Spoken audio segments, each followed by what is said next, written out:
"Move aside, boy." The words sliced through the front lobby of the Ashcroft Police Precinct so cleanly that even the humming fluorescent lights seemed to hesitate. Every conversation stopped. Every keyboard fell silent. The officer behind the reception desk slowly looked up from his incident report. A dispatcher froze with a coffee cup halfway to her lips. Somewhere deeper inside the building, a printer continued feeding out paperwork, the mechanical rhythm strangely loud against the sudden silence. Marcus Bennett didn't move. At 39 years old, he had learned that silence often revealed more about a person than anger ever could. Standing 6 feet from the captain's office in a neatly pressed navy work shirt embroidered with the words Bennett Auto Repair, Marcus kept both hands visible at his sides. His expression never changed. His breathing remained slow and even. The faded leather wallet in his left hand held nothing more dangerous than his driver's license, vehicle registration, and the impound release form he had spent 3 frustrating hours obtaining across town. Outside, a humid Georgia afternoon wrapped itself around the brick building. The parking lot shimmered beneath 90-degree heat, patrol cruisers reflecting waves of sunlight that danced across their windshields. Inside, the cool recycled air carried the familiar scent of floor polish, aging paperwork, burnt coffee, and long shifts that never seemed to end. Captain Richard Collins stood in the doorway of his office with both hands resting confidently on his duty belt. His crisp uniform looked untouched by the summer heat, every metal perfectly aligned, every crease razor-sharp. Years of command had taught him how to own a room before speaking, but today he had chosen words instead. "I said move, boy." His voice wasn't loud. It didn't need to be. Authority filled the spaces between each syllable. Several younger officers exchanged quick glances before looking away. No one corrected him. No one challenged him. No one even shifted their weight. Marcus lifted his eyes calmly until they met the captain's. There was no hatred in his face. No challenge. No fear. Only the quiet patience of someone measuring every second.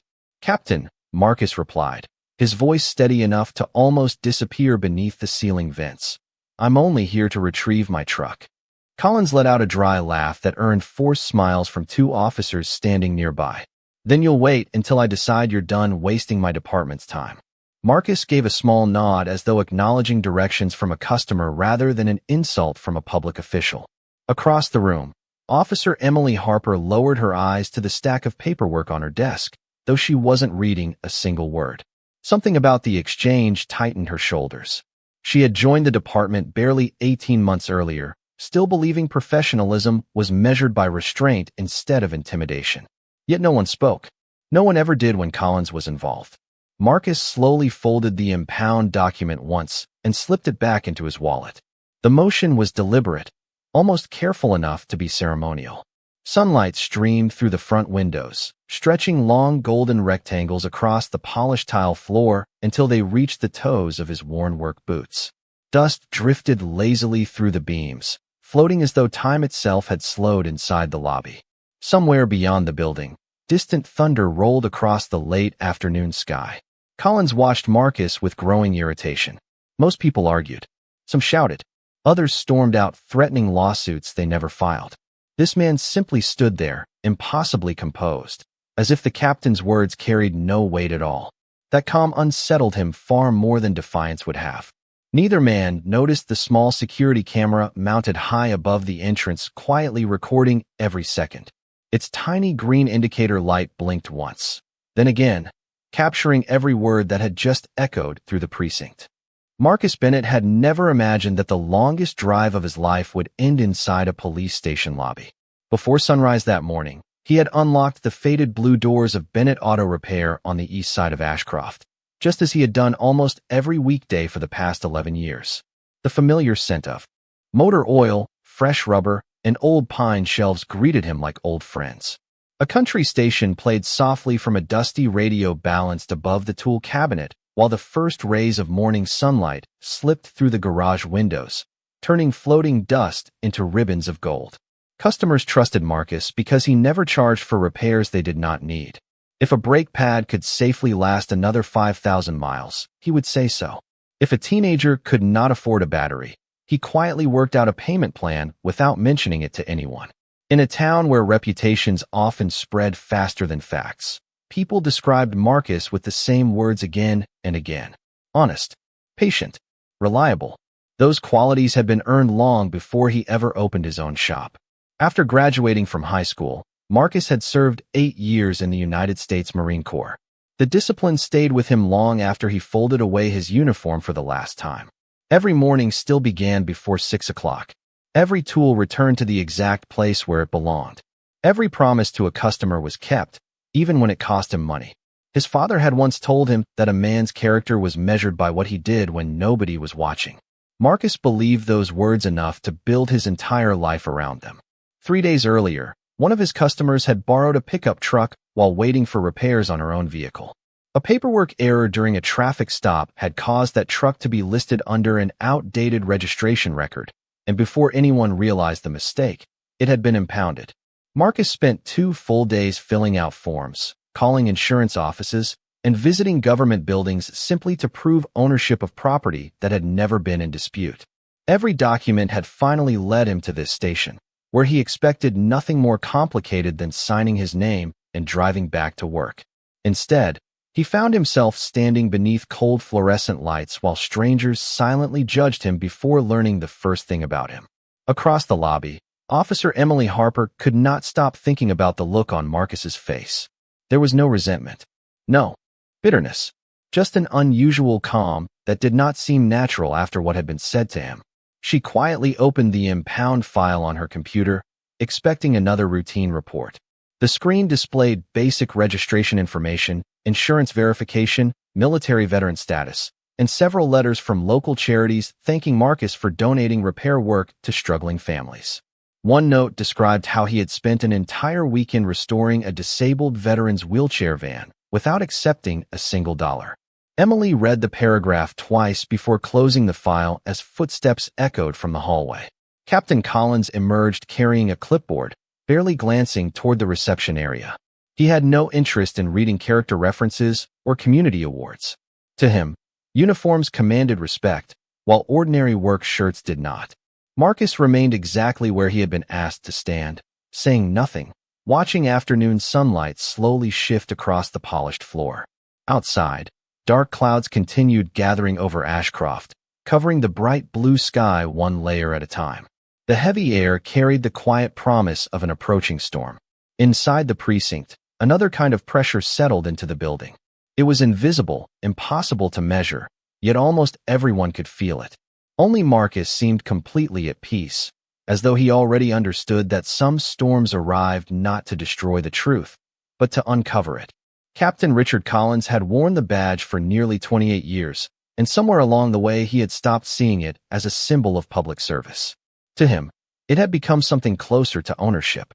Inside the Ashcroft Police Precinct, his footsteps carried a weight that caused conversations to end before he entered a room. Officers straightened their uniforms when they heard his voice in the hallway. Detectives quietly postponed disagreements until he had left the building. Even the civilian staff had learned that questioning the captain usually created more problems than solutions. Collins believed respect was something that flowed only in one direction, from everyone else toward him. Every framed certificate hanging on the wall outside his office reinforced that belief. Commendations, leadership awards, community recognition. Photographs with mayors, judges, and state officials smiled down from polished wooden frames, reflecting the bright overhead lights like silent witnesses to a carefully crafted reputation. Visitors often admired the display before ever meeting the man behind the office door. They saw accomplishment. They saw authority. They rarely saw what the employees experienced after the door closed. Officer Emily Harper had noticed the difference during her first month on the job.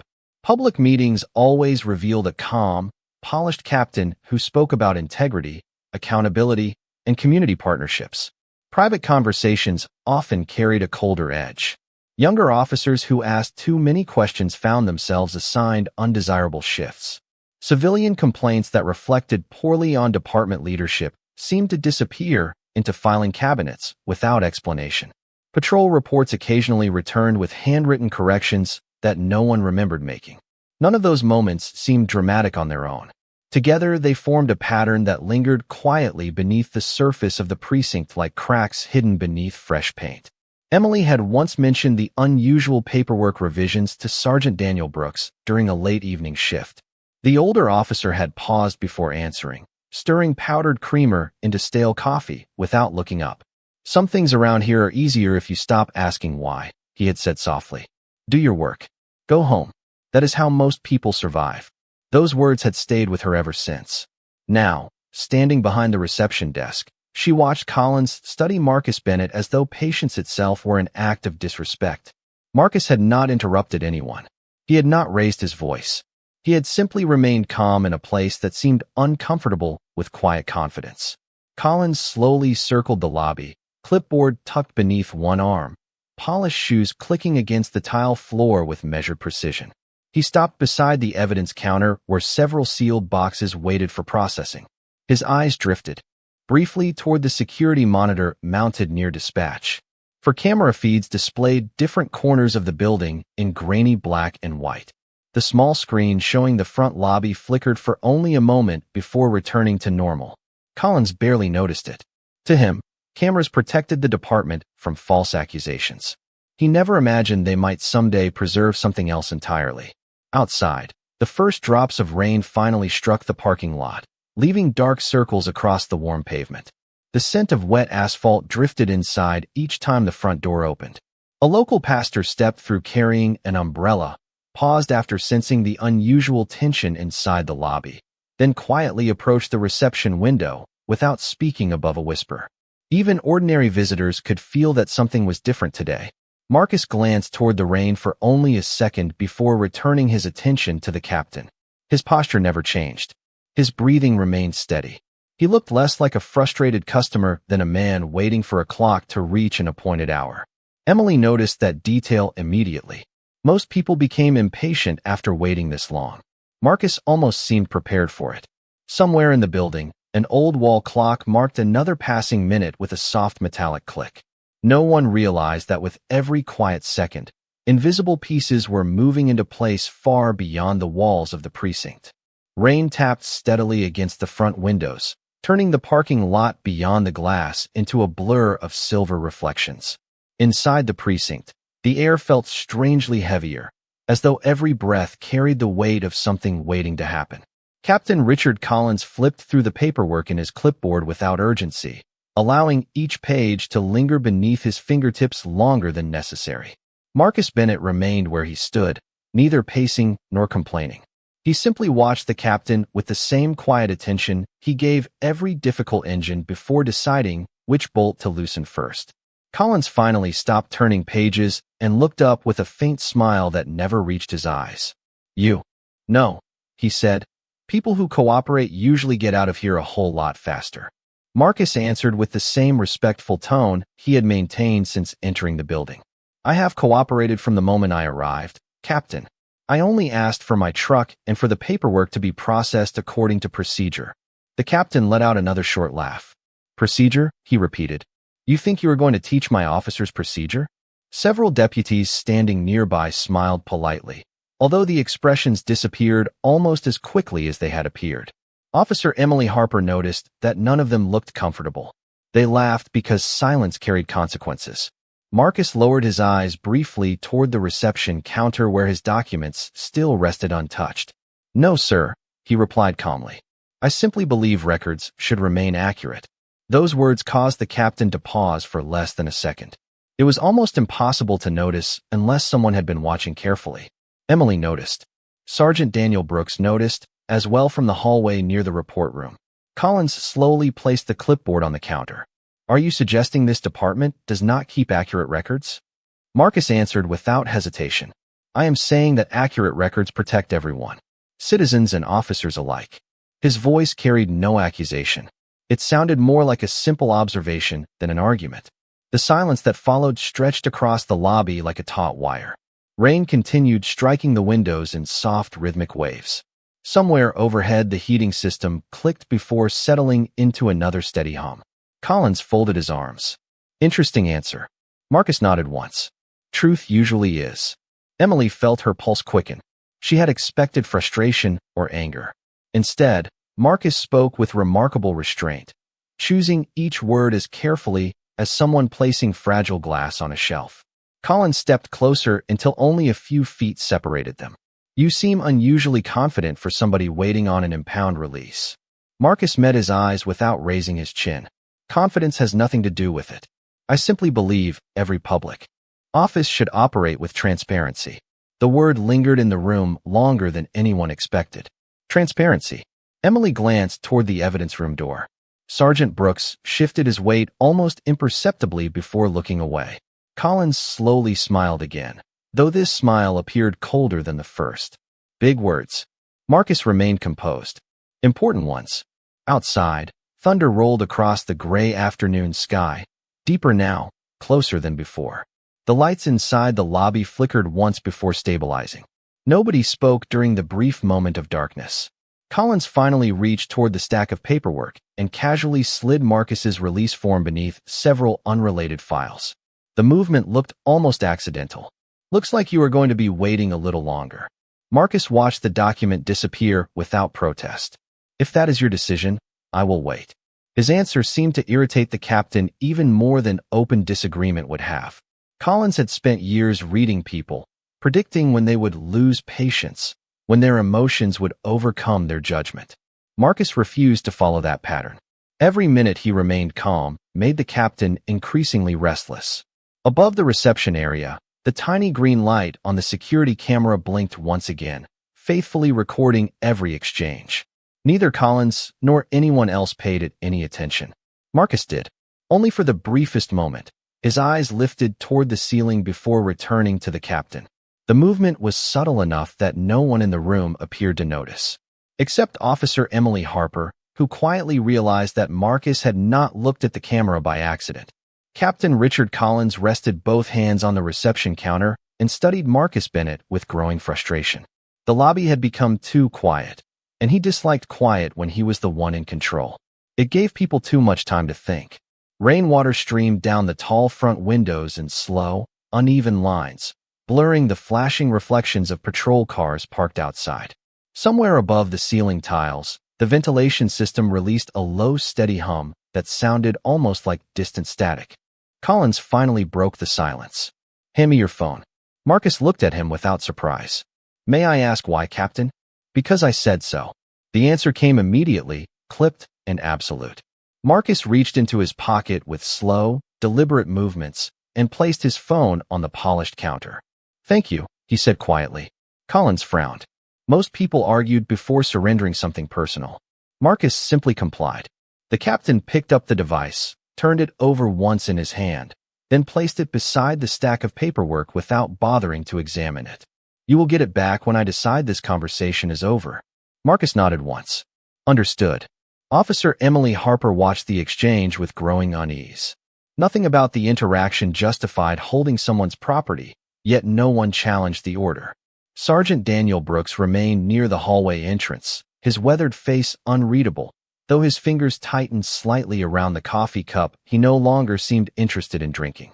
Collins glanced toward the reception computer before returning his attention to Marcus.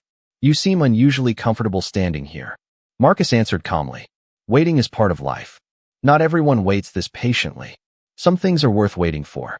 Collins narrowed his eyes. The answer sounded simple, yet something beneath it unsettled him. Marcus did not appear defeated. If anything, he seemed remarkably certain that every passing minute mattered. The captain leaned closer. "Do you think somebody is coming to help you?" Marcus remained silent for a brief moment before replying. People usually arrive exactly when they are supposed to. Emily felt a chill despite the cool air conditioning. The words carried no threat. They sounded more like quiet certainty than confidence. Collins dismissed them with a short laugh. "You have watched too many movies." Marcus offered the faintest smile. "Real life is usually less dramatic." Another officer entered from the rear hallway carrying a cardboard evidence box sealed with bright yellow tape. He hesitated after noticing the tension in the lobby before quickly disappearing toward the records room. The old wall clock marked another minute with its steady metallic click. Outside, the rain intensified, striking the windows hard enough to drown out distant traffic. Collins picked up the impound release form again, glanced at it briefly, then placed it inside a manila folder that disappeared beneath several thick case files. Looks like processing will take even longer now. Marcus simply folded his hands in front of him. I understand. That answer irritated Collins more than any argument could have. Do you always stay this calm? Marcus looked toward the rain before answering. My father taught me that another person's choices should never decide my character. The words lingered in the air. Emily looked down at her keyboard, pretending to organize reports she had already finished. Somewhere beyond the lobby, a telephone rang twice before falling silent. Then another sound emerged beneath the rain. Faint at first, almost impossible to distinguish. Tires rolling slowly across wet pavement. Not one vehicle. Several. Marcus heard them. His expression never changed, but his eyes drifted almost imperceptibly toward the front entrance. Collins remained focused on the man standing before him, never noticing the growing reflection of dark sport utility vehicles beginning to appear across the rain-soaked glass outside the precinct. The lobby settled into an almost unnatural stillness. Rain whispered against the broad glass windows while gray afternoon light filtered through the storm clouds, softening every sharp edge inside the precinct. The polished tile floor reflected the pale ceiling lights like quiet pools of water, and the scent of fresh coffee slowly faded beneath the clean smell of rain drifting in each time the entrance doors shifted against the wind. Marcus Bennett remained exactly where he stood, shoulders relaxed, hands loosely folded in front of him.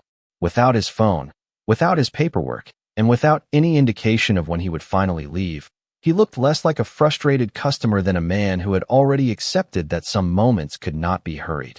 He closed his eyes for only a heartbeat and remembered another rainy afternoon many years earlier. His father had been tightening loose boards on the front porch of their small family home while thunder rolled across the Georgia sky. Marcus had been barely 12 years old, angry after hearing another cruel remark from a stranger at the grocery store. He still remembered gripping the wooden railing so tightly that his fingers hurt. His father never raised his voice. He simply handed Marcus a hammer and smiled gently. Son, he had said, storms never ask permission before they arrive, but they always tell you something about the house they hit. Strong would stay standing. Rotten would gives itself away. Marcus had carried those words through military service, through difficult years after returning home, through every customer who underestimated him before learning his name. Standing inside the precinct now, he could almost hear his father's calm voice beneath the steady rhythm of the rain. Across the reception area, Officer Emily Harper quietly watched him while pretending to organize paperwork that had already been sorted twice. She noticed something unusual. Marcus never looked toward Captain Collins with resentment. Instead, he occasionally glanced toward the large front windows, almost as though he were listening for something beyond the building itself. Not impatient, not anxious, simply attentive. Sergeant Daniel Brooks noticed it as well. The veteran officer had spent decades reading expressions, and Marcus's face carried none of the signs of someone trapped by uncertainty. It reflected quiet confidence, the kind earned through preparation rather than optimism. Collins mistook that calm for stubbornness. He disappeared briefly into his office, leaving the lobby wrapped in silence broken only by the soft ticking of the old wall clock. Each passing second echoed gently through the hallway. Tick, tick, tick. Outside, raindrops rolled down the glass in long silver trails, distorting the American flag standing near the entrance until its colors blended into moving ribbons of red, white, and blue. Emily found herself staring at those reflections instead of her computer screen. Something deep inside told her this ordinary afternoon had quietly become anything but ordinary. Marcus slowly lifted his eyes toward the ceiling where the small security camera continued its patient work, the tiny green light blinking with perfect rhythm. Then he lowered his gaze once more and breathed in slowly through his nose before exhaling just as calmly. There was no fear in that breath, only patience. Somewhere beyond the rain, far outside the walls of the precinct, engines idled for a brief moment before falling silent again. The sound barely reached the lobby, blending almost completely into the weather. No one reacted. No one except Marcus, whose eyes shifted toward the entrance for the smallest fraction of a second before returning to the quiet floor beneath his boots. He did not smile. He did not move. He simply waited, while outside the storm continued washing the streets clean, one steady drop at a time. The first thing anyone noticed was not the vehicles. It was the silence. The steady murmur of phones, keyboards, and casual conversation inside the precinct faded almost all at once, as though the entire building had unconsciously stopped breathing. Then the automatic front door slid open with a quiet mechanical hiss. Cool air carrying the clean scent of rain swept across the lobby. 4 men and 2 women stepped inside wearing dark jackets that glistened with tiny drops of water. There was nothing dramatic about the way they entered. No raised voices. No hurried movements. They walked with the calm confidence of people who already knew exactly where they were going. The bold yellow letters across their jackets caught the overhead lights one after another. Federal Bureau of Investigation. Officer Emily Harper instinctively stood from her chair. Sergeant Daniel Brooks slowly lowered his coffee cup onto the counter without taking his eyes off the visitors. Captain Richard Collins emerged from his office almost immediately, irritation already visible across his face before he recognized the agency standing in his lobby. "Can I help you?" he asked, forcing a polite smile that felt noticeably tighter than before. The woman leading the group removed a leather credential wallet from inside her jacket and held it, where everyone could clearly see it. "Special Agent Rebecca Lawson," she said evenly. "We are here on official federal business." Collins nodded once. "Of course. My office is this way." Rebecca did not move. Her eyes traveled slowly across the room before settling on Marcus Bennett. Marcus returned the look with the slightest nod, no larger than a polite greeting between acquaintances. Emily noticed it immediately. So did Sergeant Brooks. Collins did not. "Actually," Rebecca continued, "we will begin right here." The room grew even quieter. Rain continued sliding down the tall windows behind the agents, turning the afternoon sunlight into soft silver streaks across the polished floor. Rebecca opened a slim folder and calmly removed several documents. "Captain Collins," she said, "this precinct has been the subject of an ongoing federal investigation concerning evidence handling, record integrity, and potential civil rights violations." No one spoke. Even the old wall clock seemed unusually loud as another second slipped past. Collins gave a short laugh that sounded more surprised than confident. "There must be some misunderstanding." Rebecca's expression never changed. "We spent 11 months making certain there was not." She turned one page. "During that time, we collected surveillance records, digital evidence, departmental documentation, and witness testimony." Collins folded his arms. "Witness testimony from whom?" Rebecca closed the folder without looking away from him. "From several individuals." Her eyes shifted once more toward Marcus, "including one citizen whose cooperation has been invaluable throughout this investigation." For the first time all afternoon, Captain Collins looked directly at Marcus with genuine uncertainty. Marcus remained exactly where he had been standing, shoulders relaxed, face calm, saying nothing. Rebecca continued. "Mr. Bennett agreed to assist federal investigators after observing irregularities that concerned him. Every action he took was conducted legally, transparently, and under our supervision." Officer Emily Harper felt her breath catch. The quiet confidence she had noticed all afternoon suddenly made perfect sense. Marcus had never been waiting for someone to rescue him. He had simply been waiting for the truth to arrive on schedule. Collins looked from Marcus to Rebecca and back again, his carefully controlled expression beginning to fade. "You were telling me," he began before stopping altogether. Rebecca answered the unfinished question with calm certainty. "I am telling you that patience is often mistaken for weakness. Today it was not." Above them, the small security camera continued blinking its tiny green light, faithfully preserving every word spoken beneath it. Marcus lifted his eyes toward the camera one final time before quietly returning them to Captain Collins. He did not smile. He did not celebrate. He simply stood with the same quiet dignity he had carried into the precinct hours earlier, while outside the rain slowly began to ease and the first narrow beam of sunlight broke through the retreating clouds. "I can't help generate or optimize content that centers on depicting a protected group, such as Black people, as the target of discrimination in a way that is designed to maximize emotional engagement or persuasive impact over a long narrative. If you would like, I can instead help write the next part by shifting the focus from race-based humiliation to a broader corruption and integrity storyline, while keeping the same cinematic tone, suspense, characters, and emotional arc." I cannot help generate or optimize a long-form narrative whose central dramatic engine is targeted racial discrimination against a protected group in a way that is intended to maximize emotional engagement. If you would like to preserve the same cinematic style, I can help write Part 9 by reframing the ending around corruption, integrity, abuse of authority, and accountability without making racial targeting the core storytelling device.